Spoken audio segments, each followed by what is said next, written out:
साक्षी इस बात के भगवान का कामदेव के साथ में युद्ध हुआ। ये भूमिका इसलिए बनानी पड़ी कि प्रश्न ये पैदा होता है कि भगवान को रासलीला करने की गरज क्या थी। हमने आपको वो बताया है कि या तो वो उसका चैलेंज नहीं मानते। आपको क्या लगता है हमारे भगवान हार जाएं? स्वीकार करोगे? तो उन्होंने अपने नाम को, एक भगवान का नाम योगेश्वर है कि नहीं है, ये सुना है ना सबने। योगेश्वर नाम को सिद्ध करना था और कामदेव को उसकी, हम तो नहीं दिखा पा रहे लेकिन उसको अपनी औकात दिखानी थी। इसलिए उन्होंने ये रासलीला का प्रसंग, ये रासलीला करना स्वीकार किया। इससे दो हेतु सिद्ध हुए।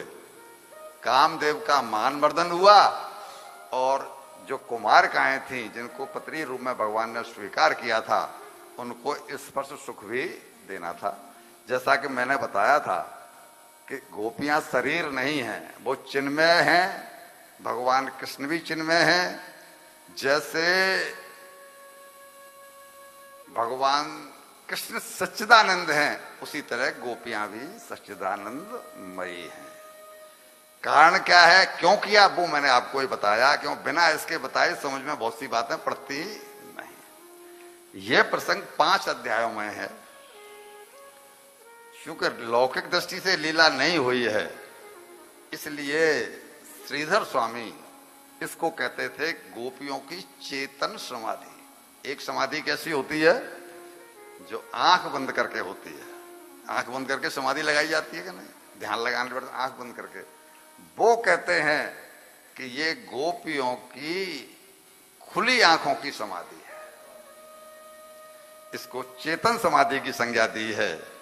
क्योंकि स्त्रीत्व, शब्दों को सुनना एक एक को, स्त्रीत्व और पुरुषत्व, जब तक ये दोनों भाव हैं तब तक चिन्मय लीला नहीं हो सकती। इन दोनों भावों का अभाव हो जाने के बाद में, मैं स्त्री हूं मैं पुरुष हूं, यानी स्त्रीत्व पुरुषत्व का जब तक अभाव नहीं हो जाएगा तब तक गोपी भाव जागृत हो ही नहीं सकता।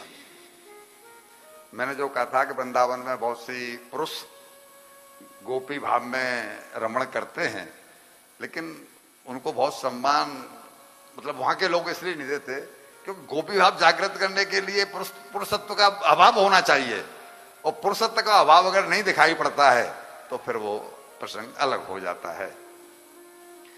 देह का विस्मरण हो जाने के बाद ही, जब गोपियां इनके बंसी बजाने के बाद में यमुना तट पर पहुंची हैं, शांति रखिए शांति रखिए, जब यमुना तट पर पहुंची हैं तो भगवान कृष्ण ने उनको कहा है स्वागतम वो महाभाग।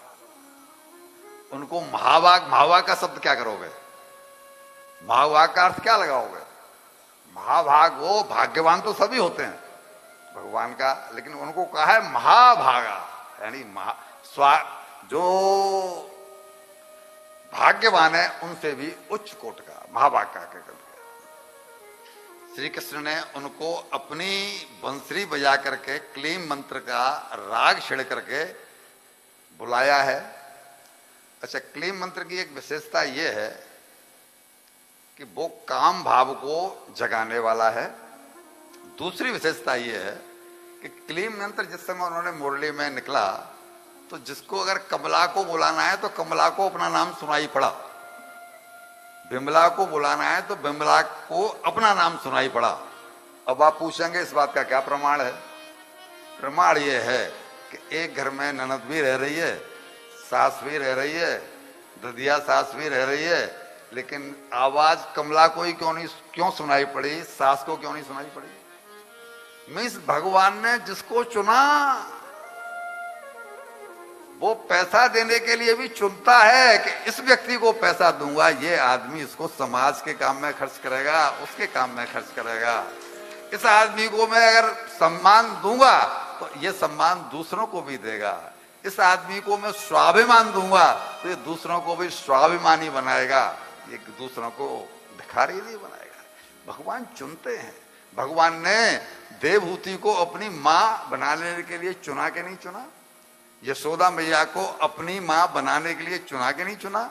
जन्म लिया देवकी से, लेकिन सुख देने के लिए इन्होंने बाल, एक प्रसंग आ गया कि इन्होंने एक तपस्या की, हम आपकी बाल लीलाओं का सुख देखना चाहते हैं, तो मैया के पास वहां से छोड़ करके सगी मां को, जिससे गर्भ से जन्म लिया, उसको छोड़ करके और यशोदा मैया के पास आए उनको बाल लीला का सुख देने के लिए।